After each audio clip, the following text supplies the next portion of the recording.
Hi! Welcome back to my channel and welcome to another episode of Hair Talk.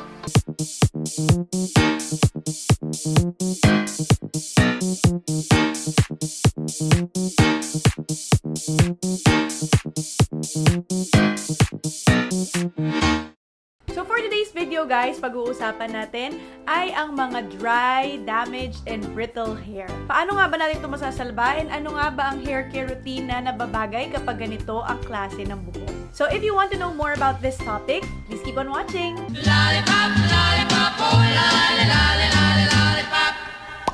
Boom, boom.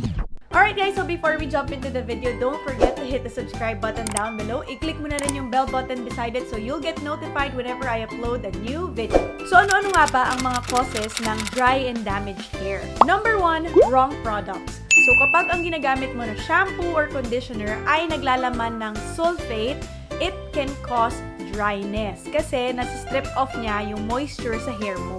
Number 2, exposure sa sunlight and humidity. Kapag kasi exposed ka lagi sa sun, nadadamage niya ang iyong hair and also ang humidity ay ang perfect recipe para magkaroon ng frizz. Number 3, chemicals found in hair colors.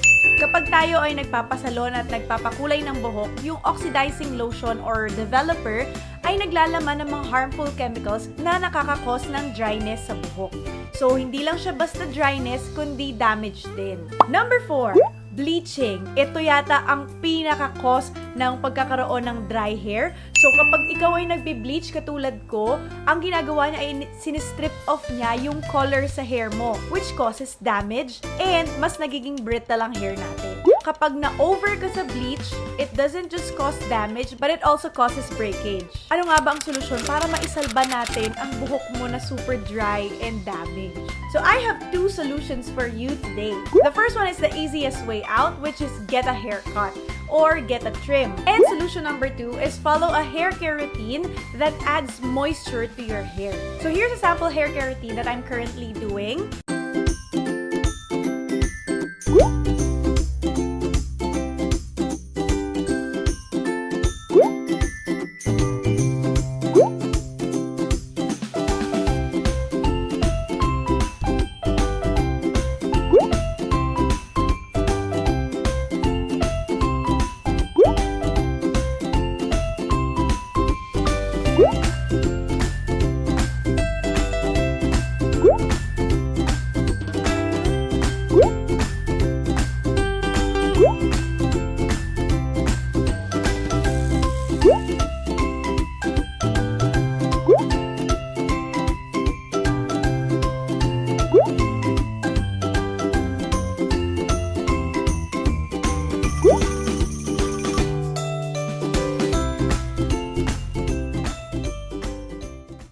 Guys, ang ginamit ko sa hair care routine na to ay ang MARULA oil set from BEAVER. First time ko gumamit ng product na may MARULA oil. Ipa-flash ko na lang dito sa screen kung ano nga ba yung mga benefits ng MARULA oil.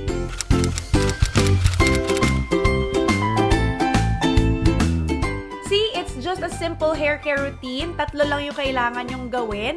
Pero talaga makakatulong ito lalo na sa mga dry tsaka yung sobrang damage yung hair. So that's it for this video. I hope you like it. If you have any questions or suggestions, please leave it in the comment box below and I'll see you next time. Don't forget, smile! There's always a reason to be happy. Bye! Lollipop, lollipop, oh, lolly, lolly, lollipop, lollipop, oh, lolly, lolly, lollipop, lollipop, oh, lolly, lolly, lollipop, lollipop, oh, lolly, lolly, lollipop. Boom, boom, boom.